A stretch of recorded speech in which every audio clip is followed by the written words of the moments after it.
hello तपाईहरुलाई कहिले उडायो सपना सबै हुरीले भएको छ हामीलाई त्यस्तै भएको थियो यो दिन है यो मेरो 1 महिना अगाडिदेखि ड्राफ्टमा बसिरहेको भिडियो आज क्लियर गर्नुको लागि मैले भोइस ओभर गरेको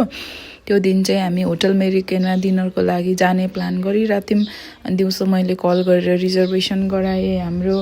अनि राम्रो राम्रो फोटो खिच्छु भिडियो खिच्छु फुडहरुको फोटो खिचेर रेटिङ गरेर इन्स्टामा हाल्छु भनेर प्लानमा गएको तर दुईटा बच्चाहरु लिएर गएछि है हाम्रो त सबै सपना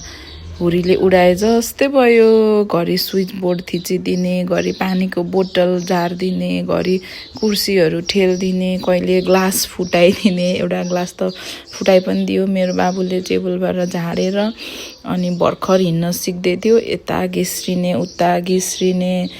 हामी त दुईटा बेबीको पछि लाग्दा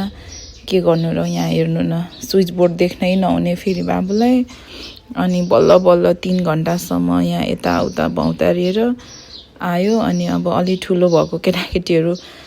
आफै फोन हेर्ने आफै भुलिने गर्नु थालिहाल्छ है मेरो हस्बन्डको अनि मेरो बुहारीको त